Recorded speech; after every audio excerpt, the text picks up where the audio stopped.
এক তালাকপ্রাপ্ত বিচারক স্ত্রীর ন্যায়ালয়ের বাইরে জুতা চকচকে করছিল। অভাবগ্রস্ত স্বামী। তারপর যা ঘটল তাতে মানবতা কেঁদে উঠল। প্রিয় বন্ধুরা, ভোরের নরম কুয়াশা এখনও জেলা ন্যায়ালয়ের চত্বর থেকে সম্পূর্ণভাবে সরে যায়নি, যেন এক অদৃশ্য পর্দা টেনে রেখেছে গোটা পরিবেশকে। বাতাসে মিশে আছে নথিপত্রের সুবাস, প্রাচীন কাগজপত্রের স্যাঁতসেঁতে ভাব এবং প্রতিদিনের তর্ক বিতর্কের অবসাদ। আইনজীবীদের কালো পোশাকের লম্বা লাইন, টাইপিং মেশিনের খটখট শব্দ এবং প্রত্যেক মুখমণ্ডলে একই অমুখ প্রশ্ন: আজ কার ভাগ্য লিখিত হবে? এই সবকিছুর মধ্যখানে ন্যায়ালয়ের উঁচু সোপানের ঠিক তলায় মাটির সাথে লেগে বসেছিল একটি মানুষ, যার অস্তিত্ব কারোরই দৃষ্টি আকর্ষণ করত না। সেই মানুষটা প্রতিদিন এইখানেই অবস্থান করত, প্রতিদিন এই সোপানের নিচে, যেখানে নিয়ম কানুন উচ্চাসনে বিরাজ করে এবং মানবিকতা প্রায়শই নিচে পিষ্ট হয়ে যায়। সেই মানুষটার নাম ছিল রাহুল দাস। বয়স আনুমানিক 40-এর আশেপাশে, তবে মুখমণ্ডলে বয়সের তুলনায় অনেক অধিক অবসাদ ছিল। চোখের তলায় গাঢ় কালো ছায়া, কপালে চিরস্থায়ী ভাঁজ এবং হাতের মধ্যে এমন ফাটলগুলি যেন জীবন বারংবার তাদের ছিন্ন ভিন্ন করার প্রয়াস চালিয়েছে। সামনে স্থাপিত ছিল কাঠের একটি ক্ষুদ্র প্ল্যাটফর্ম, একটি বাক্সে কালো এবং বাদামি রঙের চকচকে উপাদান এবং একটি প্রাচীন ব্রাশ, যার লোম অর্ধেক পর্যন্ত ঘর্ষিত হয়ে গিয়েছে। রাহুল সেই ব্রাশ দিয়ে জুতা উজ্জ্বল করত, মাঝে মধ্যে আইনজীবীদের, মাঝে মধ্যে লিপিকাদের, মাঝে মধ্যে কোনো কর্মকর্তার। কেউ তাকে তার নাম দিয়ে চিনত না, সকলের কাছে সে ছিল কেবল জুতা চকচকে করার লোক। তবে রাহুল সর্বদা এমন ছিল না। এককালে সেও এই ন্যায়ালয়ের অভ্যন্তরে প্রবেশ করেছে, মাথা তুলে নথি হাতে চেপে ধরে নিয়মের ভাষায় আলোচনা করতে করতে। এককালে সেও এই স্থানে ন্যায়ের স্বপ্নসমূহ দর্শন করেছে। এবং সবচেয়ে গুরুত্বপূর্ণ বিষয়, এককালে তার পত্নী এই ন্যায়ালয়ে বিচারক ছিল না। তখন সে ছিল কেবল প্রিয়া দাস, তার প্রিয়া। রাহুলের ব্রাশ চলমান ছিল, তবে তার মনোভাব অন্যত্র ছিল। প্রত্যেকবার যখন কোনো সরকারি যান ন্যায়ালয়ের প্রবেশদ্বারে থামে, তার হৃৎপিণ্ড স্বয়ং দ্রুত স্পন্দিত হয়ে উঠত। তাকে না দেখেও শনাক্ত করা যেত যে কোন যান কার, এবং সেই দিনও তা ঘটল।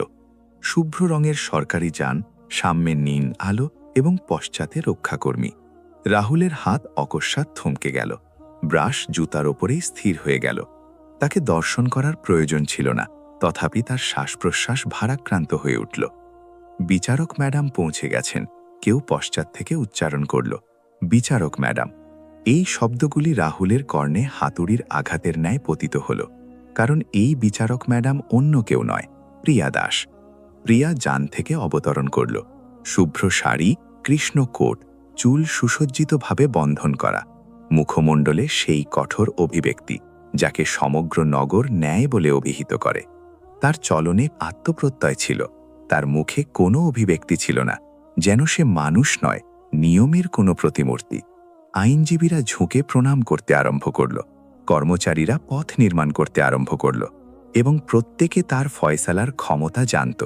কিন্তু যত শীঘ্র প্রিয়ার দৃষ্টি নিচে অবস্থিত সেই ছায়ামূর্তির উপর পতিত হল, তার পদক্ষেপ এক ক্ষণের জন্য স্থির হয়ে গেল, অত্যন্ত নরমভাবে। এত নরম যে অন্য কেউ অনুধাবন করতেই পারবে না, কিন্তু তার অন্তরে কিছু একটা নড়ে চড়ে উঠল। সেই মুখমণ্ডল যাকে সে বছরেরও আগে তার জীবন থেকে বিচ্ছিন্ন করে দিয়েছে। কাল তাকে রূপান্তরিত করেছে, বিদীর্ণ করেছে, কিন্তু শনাক্তকরণ মুছে ফেলতে পারেনি। রাহুল সেই ক্ষণে মস্তক উত্তোলন করল। সম্ভবত তাকে অনুভূতি হয়েছে যে কেউ তাকে দর্শন করছে। তাদের দৃষ্টি পরস্পর সংঘর্ষিত হল, কেবল 1 সেকেন্ডের জন্য, কিন্তু সেই 1 সেকেন্ডে 8 বছরের নিস্তব্ধতা বিদীর্ণ হয়ে গেল। সেই নিস্তব্ধতায় প্রশ্নাবলী ছিল, অভিযোগ সমূহ ছিল এবং প্রচুর অসমাপ্ত যন্ত্রণা ছিল। রাহুলের চক্ষু অবিলম্বে নত হয়ে গেল। সে খাড়া হওয়ার প্রচেষ্টা করেনি, সে কোনো অভিযোগ উত্থাপন করেনি, কেবল মৃদুস্বরে উচ্চারণ করল, জুতা চকচকে করিয়ে নিন। Madam, madam. এই শব্দ ক্রিয়ার বক্ষে অসংখ্য গভীর কাটা হয়ে বিদ্ধ হল। যে মানুষটা এককালে তাকে স্নেহভরে প্রিয় বলে সম্বোধন করত, আজ সেই মানুষটা তাকে ম্যাডাম বলে ডাকছে। চারিদিকে অবস্থিত লোকজন ফিসফিস করে উঠল। কয়েকজন আইনজীবী শনাক্ত করল, কয়েকজনের কাছে কেবল কাহিনীর অনুমান হল। এই সে বিচারক ম্যাডামের তালাকপ্রাপ্ত স্বামী এ জুতা চকচকে করে।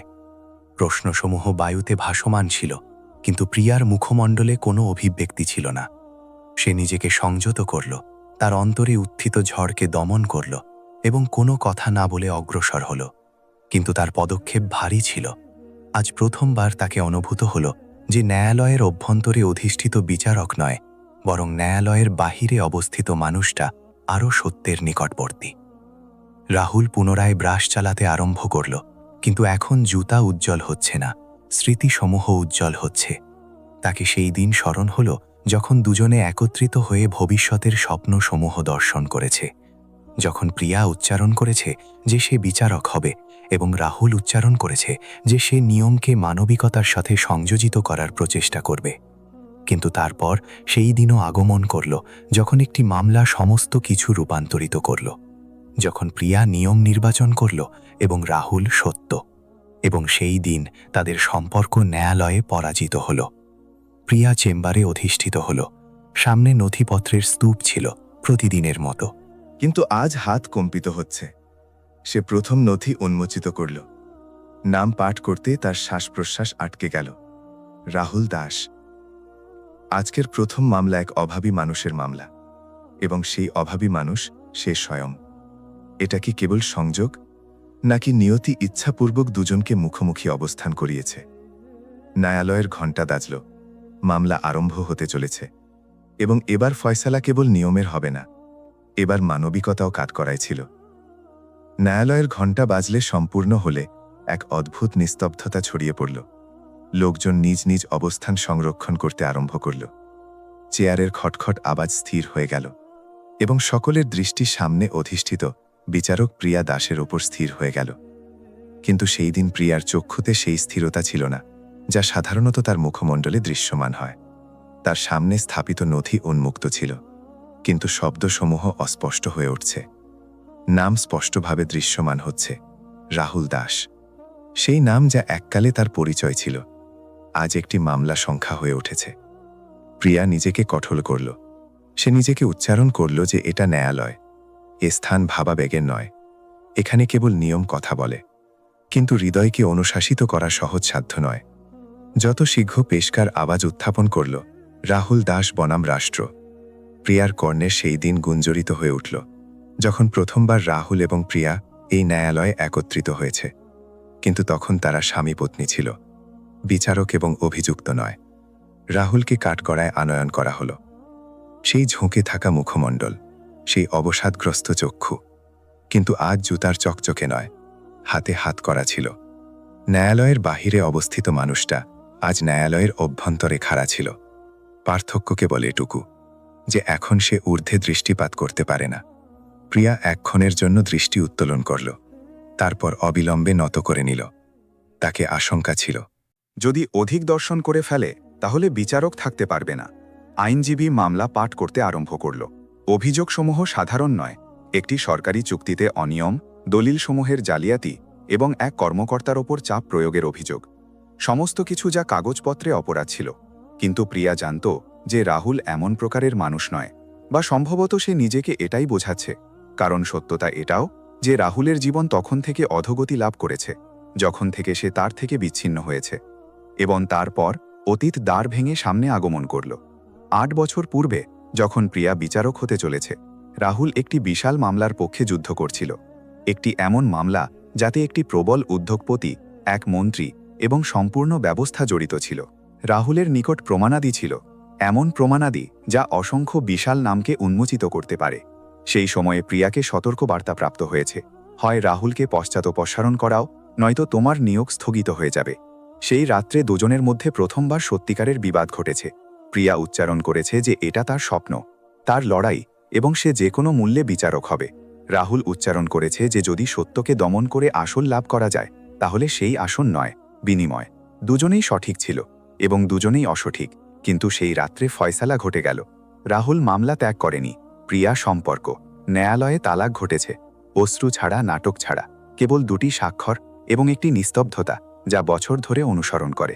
প্রিয়া ঊর্ধ্বে আরোহণ করতে থাকল, প্রথমে বিচারক, তারপর উচ্চতর বিচারক, এবং রাহুল নিচে অধোগতি লাভ করতে থাকল। মামলা বিজয়ী হয়েছে, কিন্তু ব্যবস্থা থেকে পরাজিত হয়েছে। অনুমতিপত্র বাতিল হয়েছে, কর্ম বন্ধ হয়েছে, সঙ্গীরা বিচ্ছিন্ন হয়েছে এবং শেষ পর্যন্ত সেই মানুষটা ন্যায়ালয়ের বাহিরে জুতা চকচকে করতে অধিষ্ঠিত হল। সেই ন্যায়ালয়ের বাহিরে যেখানে তার পত্নী ন্যায় বিতরণ করে। চেম্বারে প্রিয়ার চক্ষু ভরে উঠল, কিন্তু সে তাদের প্রবাহিত হতে দেয়নি।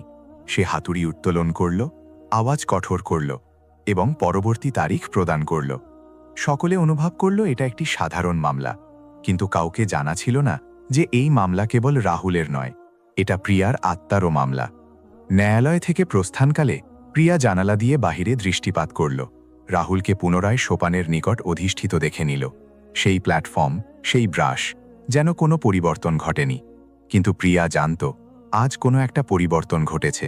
আজ নিয়ম এবং মানবিকতা পুনরায় মুখোমুখি খাড়া হয়েছে, এবং কোথাও না কোথাও এবার ফয়সালা কেবল রাহুলের হবে না। ন্যায়ালয়ের কার্যপ্রণালী সমাপ্ত হয়ে গেছে, কিন্তু প্রিয়া বাস তার আসনে এখনও অধিষ্ঠিত ছিল। সামনে নথিসমূহ বন্ধ অবস্থায় পড়েছিল, হাতুড়ি তার অবস্থানে স্থাপিত ছিল, কিন্তু তার অন্তরের গোলমাল থামার নাম নিচ্ছে না। সম্পূর্ণ দিন সে বিচারকের ন্যায় কর্ম সম্পাদন করেছে, কঠোর, সাম্যবাদী, নিরপেক্ষ। কিন্তু যত শীঘ্র ন্যায়কক্ষ খালি হল, সেই নারী অবশিষ্ট রইল যে এককালে রাহুলের পত্নী ছিল, সেই নারী যে আজও তার নামে কম্পিত হয়ে ওঠে। প্রিয়া গভীর শ্বাস গ্রহণ করল। সে নিজেকে উচ্চারণ করল যে এটা কেবল একটি মামলা, কিন্তু মন তাকে বারংবার সেই নামে নিয়ে যাচ্ছে।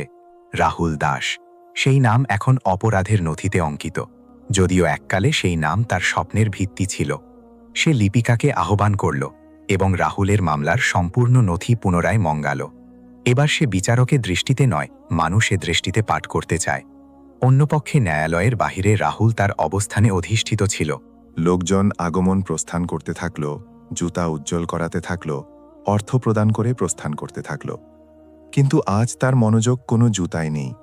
তার মনোযোগ অভ্যন্তরে চলমান সেই ন্যায়ালয়ে ছিল, যেখানে এককালে সে সত্যের জন্য যুদ্ধ করেছে, এবং আজ সেই সত্য তার উপর সন্দেহ হয়ে খাড়া হয়েছে। হাত করার শীতলতা এখনও তার কবজিতে অনুভূত হচ্ছে, যেন স্মরণ করিয়ে দিচ্ছে যে ব্যবস্থা তাকে কখনো ক্ষমা করে না। রাহুল স্মরণ পড়ল যে কিভাবে সেই বিশাল মামলার পর তার জীবন ছিন্ন ভিন্ন হতে আরম্ভ করেছে। একে একে প্রবেশপথ বন্ধ হতে থাকল, আইনজীবীদের অনুমতিপত্র ছিনিয়ে নেওয়া হল, সঙ্গীরা দূরবর্তী হয়ে গেল, আত্মীয় স্বজন ফোন গ্রহণ করা বন্ধ করল, এবং তারপর একদিন উদরের জ্বালা তাকেই ন্যায়ালয়ের বাহিরে অধিষ্ঠিত করল। সেই ন্যায়ালয় যেখানে এককালে তার আওয়াজ গুঞ্জরিত হতো, আজ তার আওয়াজ কেবল জুতা চকচকে করিয়ে নিন পর্যন্ত সীমাবদ্ধ হয়ে গেছে। অভ্যন্তরে প্রিয়া ওকে উল্টাতে উল্টাতে স্থির হয়ে গেল। একটি নাম বারংবার সামনে আসছে, অরুণ গুপ্তা, একটি বিশাল চুক্তিকারী যার সম্পর্কে নগরে উচ্চারিত হয় যে তার অনুমতি ছাড়া কোনো সরকারি কর্ম সম্পাদিত হয় না। সেই নাম যা আজ এই মামলায়ও কোথাও না কোথাও গোপন। প্রিয়ার ভ্রু কুঞ্চিত হয়ে গেল। এটা কি সেই কাহিনী পুনরাবৃত্তি হচ্ছে?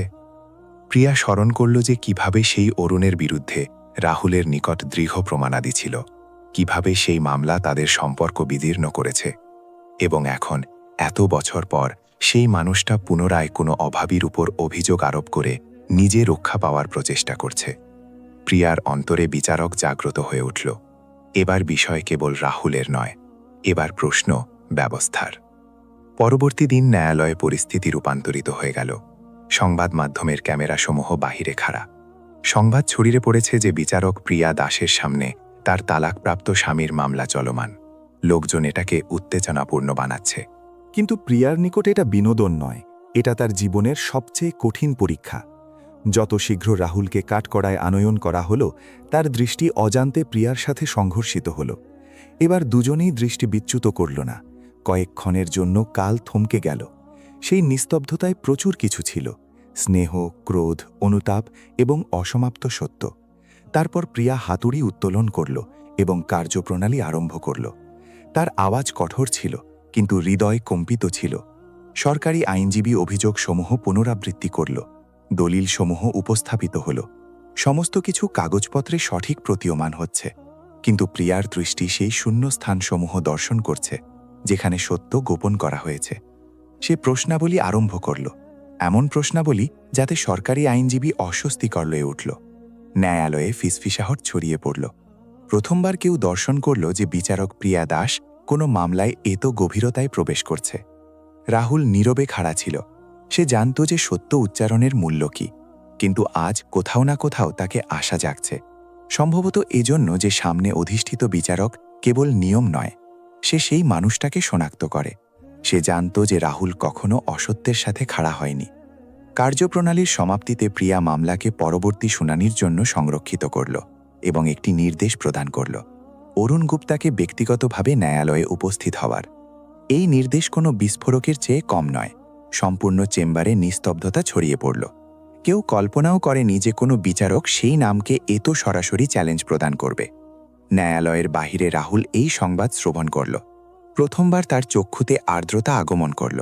সেই আর্দ্রতা পরাজয়ের নয়, সেই আর্দ্রতা আশার। সে আকাশের দিকে দৃষ্টিপাত করল, যেন বছর পর কেউ তার উক্তি শ্রবণ করেছে। এবং সেখানে প্রিয়া তার আসন থেকে উত্থিত হতে হতে জানত যে সে একটি সীমানা অতিক্রম করেছে। এখন এই যুদ্ধ কেবল একটি মামলার নয়, এখন এই যুদ্ধ নিয়ম বনাম ক্ষমতার। এবং এই যুদ্ধে পরাজয় বা বিজয়ের চেয়ে অধিক দাওয়ে মানবিকতা ছিল। ন্যায়ালয়ের পরিস্থিতি এখন পূর্বের ন্যায় নেই। বায়ুতে কেবল নথির সুবাস নয়, বরং আশঙ্কার নরম গন্ধও ছড়িয়ে পড়েছে। যত যত অরুণ গুপ্তার নাম মামলার সাথে সংযুক্ত হচ্ছে, তত তত এই মামলার ভার বৃদ্ধি পাচ্ছে। এটা এখন কেবল এক অভাবী মানুষের ওপর আরোপিত অভিযোগের কাহিনী নয়, এটা অধিকার এবং সত্যের মধ্যে যুদ্ধ হয়ে উঠেছে। এবং এই যুদ্ধের মধ্যস্থলে খাড়া প্রিয়া দাস, এক বিচারক, এক নারী এবং এক এমন মানুষ যে এককালে নিয়মকে সম্পর্কে রূপান্তরিত করেছে এবং এককালে সম্পর্ককে নিয়ম। প্রিয়াকে এটা অনুভূত হয়েছে যে সে যে নির্দেশ প্রদান করেছে তার মূল্য পরিশোধ করতে হবে। সেই সন্ধ্যায় যখন সে ন্যায়কক্ষ থেকে প্রস্থান করে, তার সরকারি যানে অধিষ্ঠিত হল। তার মুঠোফোন অবিরাম বাজতে আরম্ভ করল। অজ্ঞাত সংখ্যা, বন্ধ টেলিফোন, তারপর অন্য সংখ্যা। সে কল গ্রহণ করেনি, কিন্তু যখন বার্তা আগমন করল, তাহলে তার অঙ্গুলি স্থির হয়ে গেল। শব্দসমূহ অল্প ছিল, কিন্তু প্রভাব গভীর। মামলা থেকে দূরবর্তী থাকুন, ম্যাডাম, সকলের জন্য উত্তম হবে। প্রিয়া পর্দা বন্ধ করল, কিন্তু হৃদয়ের অভ্যন্তরে একটা শীতলতা অবতরণ করল। সে জানত যে এটা কেবল আরম্ভ। অন্যপক্ষে রাহুল দাসের জীবনে হলচল আরম্ভ হয়েছে। ন্যায়ালয়ের বাহিরে অধিষ্ঠিত অবস্থায় সে দর্শন করল যে এখন লোকজন তাকে পূর্বের ন্যায় উপেক্ষা করছে না। কয়েকজন শনাক্ত করতে আরম্ভ করেছে, কয়েকজন প্রশ্ন উত্থাপন করতে আরম্ভ করেছে, এবং কয়েকজনের চক্ষুতে আশঙ্কা।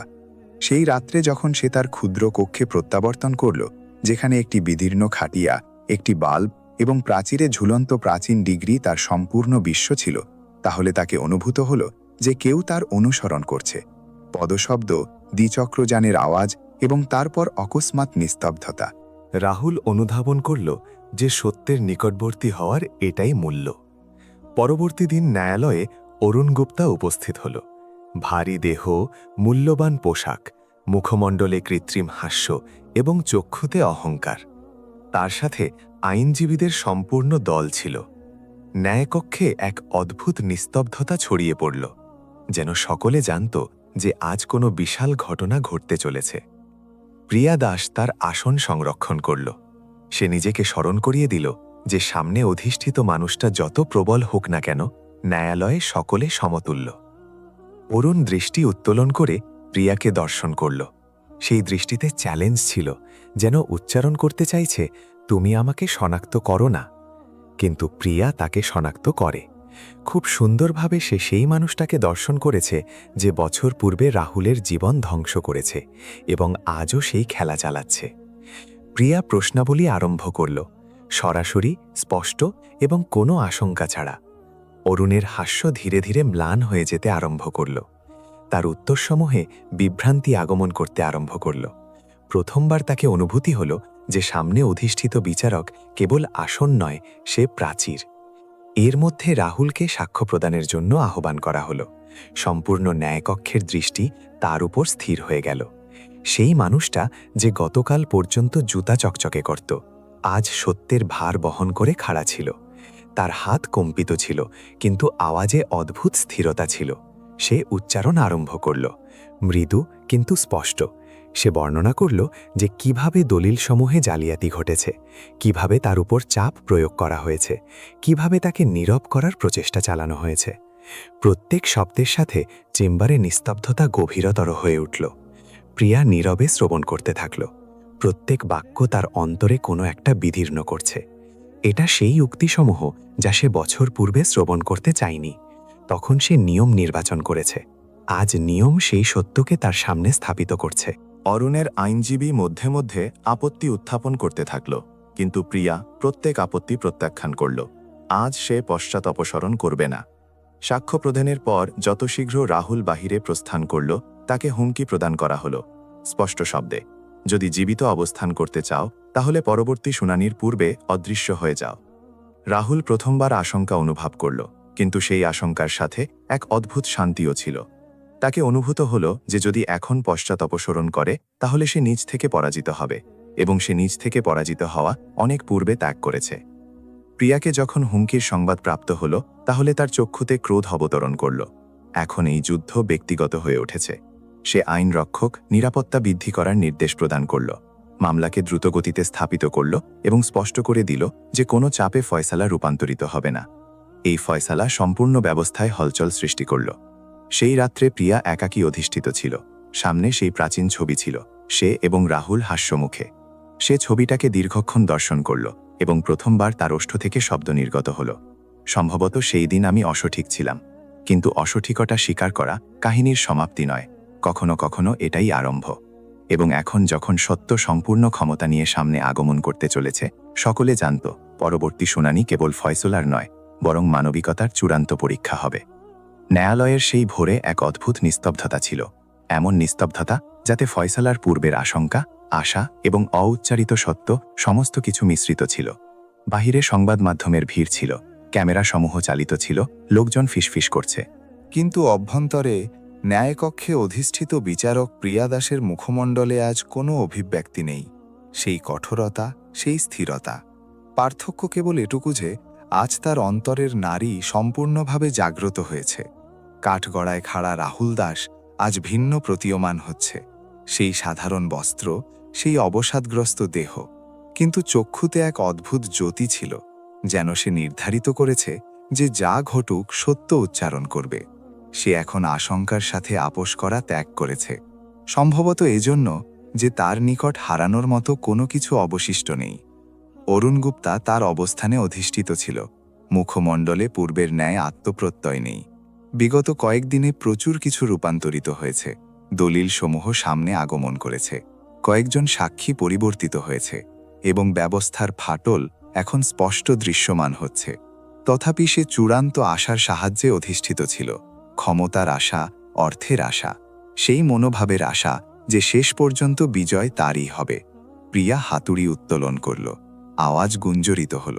ন্যায়কক্ষ সম্পূর্ণভাবে নীরব হয়ে গেল। সে ফয়সালা পাঠ করতে আরম্ভ করল। প্রত্যেক শব্দ ভারাক্রান্ত ছিল, প্রত্যেক বাক্য সত্যে পরিপূর্ণ।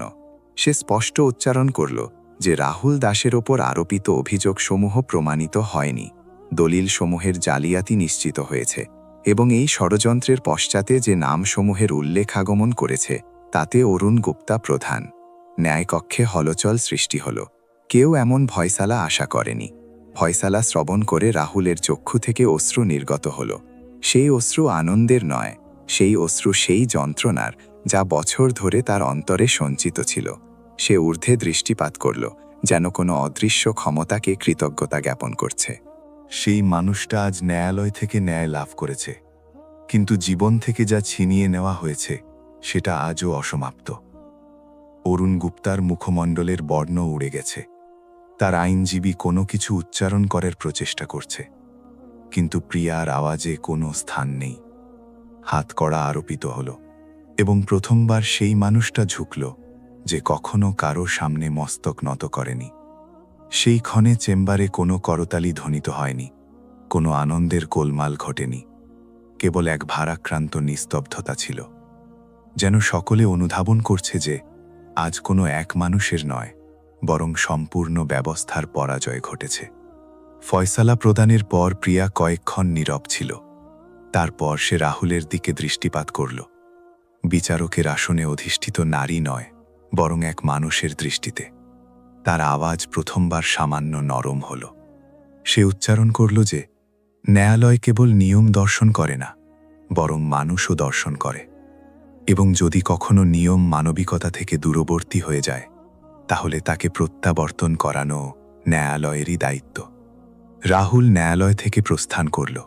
তখন সূর্যালোক তীব্র ছিল। সেই সোপান, সেই স্থান যেখানে সে বছর ধরে জুতা চকচকে করেছে, আজও লোকজন সেখানে ছিল। কিন্তু তার জীবন রূপান্তরিত হয়েছে। কয়েকজন সংবাদদাতা তার নিকট আগমন করল, প্রশ্ন উত্থাপন করল, কিন্তু সে কোনো কিছু উচ্চারণ করল না। সে কেবল নীরবে চলতে থাকল। সম্ভবত তাকে এখন শব্দের প্রয়োজন নেই।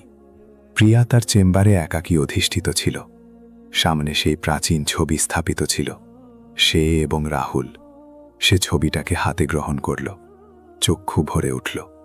আজ সে তার কর্মজীবনের সবচেয়ে কঠিন ফয়সালা গ্রহণ করেছে। সে নিয়মের সাথে সাথে তার অতীতেরও মুখোমুখি হয়েছে। তাকে অনুভূতি হল যে সেই দিন সে সম্পর্ক ত্যাগ করে নিয়ম নির্বাচন করেছে, কিন্তু আজ সে নিয়মের মাধ্যমে সম্পর্কের সত্যতাকে স্বীকৃতি প্রদান করেছে। সন্ধ্যায় যখন প্রিয়া ন্যায়ালয় থেকে প্রস্থান করল, তাহলে রাহুল সেখানে খাড়া ছিল। এবার মাটিতে নয়, সোপানে খাড়া। দুজনে মুখোমুখি ছিল। কোনো বিচারক নয়, কোনো অভিযুক্ত নয়, কেবল দুজন মানুষ। কয়েকক্ষণ দুজনেই নীরব ছিল। তারপর রাহুল মৃদুস্বরে উচ্চারণ করল, তুমি আজ সেটা সম্পাদন করলে যা সেই দিন সম্পাদন করতে পারোনি। প্রিয়ার চক্ষু থেকে অশ্রু প্রবাহিত হতে আরম্ভ করল। সে কোনো কিছু উচ্চারণ করল না। শব্দ অপর্যাপ্ত হয়ে পড়েছে। সেই সন্ধ্যায় দুজনে একত্রিত হয়ে যায়নি। কোনো মিলন ঘটেনি, কোনো চলচ্চিত্রের ন্যায় সমাপ্তি ঘটেনি, কিন্তু দুজনের মধ্যে যে প্রাচীর ছিল সেটা বিদীর্ণ হয়েছে। রাহুলের জীবনে সম্মান প্রত্যাবর্তিত হয়েছে এবং প্রিয়ার আত্মায় শান্তি লাভ করেছে। কয়েক মাস পর ন্যায়ালয়ের বাহিরে জুতা চকচকে করার স্থান শূন্য ছিল। সেখানে একটি ক্ষুদ্র বোর্ড স্থাপিত ছিল। এখানে ন্যায় মানবিকতাকে শনাক্ত করেছে। লোকজন প্রতিদিন আগমন প্রস্থান করতে থাকল, বোর্ড পাঠ করতে থাকল এবং কয়েকক্ষণের জন্য স্থির হয়ে যেতে থাকল। কারণ এই কাহিনীর সমাপ্তি কোনো একজনের বিজয় নয়। এই কাহিনী সেই ক্ষণের যখন নিয়ম নত হয়ে মানবিকতাকে প্রণাম করেছে। বন্ধুরা, এই কাহিনী কেবল এক বিচারক এবং তার তালাকপ্রাপ্ত স্বামীর নয়। এই কাহিনী সেই আসনের যাতে অধিষ্ঠিতা হয়ে মানুষ প্রায়শই বিস্মৃত হয় যে তার সামনে এক মানুষ খাড়া। এই কাহিনী সেই মানুষটার যে ন্যায়ালয়ের বাহিরে অধিষ্ঠিত হয়ে জুতা চকচকে করতে থাকল, কিন্তু তার অন্তরে সত্য কখনো কলুষিত হয়নি। এবং এই কাহিনী সেই নারীর যে নিয়মকে জীবন রূপান্তরিত করেছে, কিন্তু একদিন সেই নিয়মের সামনে তার আত্মাকে খাড়া করেছে। রাহুল দাস আমাদের শিক্ষা দিয়েছে যে পরিস্থিতিসমূহ যত নিচে নিয়ে যাক না কেন, যদি মানুষ তার সততাকে ত্যাগ না করে, তাহলে একদিন সেই সততাই তার সবচেয়ে বিশাল ক্ষমতা হয়ে ওঠে। সেই প্রিয়া দাস দেখিয়েছে যে প্রকৃত ন্যায় সেটা নয় যা নথিতে অঙ্কিত থাকে, বরং সেটা যা মানুষের হৃদয়কে লঘু করে। এই কাহিনীতে কোনো দুর্বৃত্ত কেবল এক মানুষ নয়, বরং সেই ব্যবস্থা যা প্রায়শই প্রবলের সামনে নত হয়ে যায় এবং দুর্বলকে বিদীর্ণ করে। কিন্তু যখন কোনো এক মানুষও সত্যের সাথে খাড়া হয়, তাহলে সেই ব্যবস্থা কম্পিত হতে আরম্ভ করে। এই কাহিনী আমাদের স্মরণ করিয়ে দেয় যে নিয়মের উদ্দেশ্য শাস্তি প্রদান নয়, বরং ন্যায় প্রদান, এবং ন্যায় তখনই সম্পূর্ণ হয় যখন তাতে মানবিকতা সংযুক্ত। যদি এই কাহিনী তোমাকে কোথাও অন্তরে স্পর্শ করে থাকে, তাহলে অনুধাবন করো যে তুমি কেবল একটি কাহিনী শ্রবণ করনি, বরং তোমার অন্তরের সত্যের সাথে সাক্ষাৎ করেছ। কারণ প্রকৃত বিজয় আসনের নয়, প্রকৃত বিজয় মানবিকতার। বন্ধুরা, তুমি কি উচ্চারণ করতে চাও? কমেন্ট করে অবশ্যই উচ্চারণ করো। এবং যদি এই কাহিনী তোমার হৃদয়কে স্পর্শ করে যায়, তাহলে এটাকে অগ্রসর অবশ্যই ভাগ করে নাও। তারপর সাক্ষাৎ হবে আরেকটি প্রকৃত দুঃখপূর্ণ কাহিনীর সাথে। ততক্ষণের জন্য জয় হিন্দ, জয় ভারত। তোমাদের সকলের অসংখ্য ধন্যবাদ।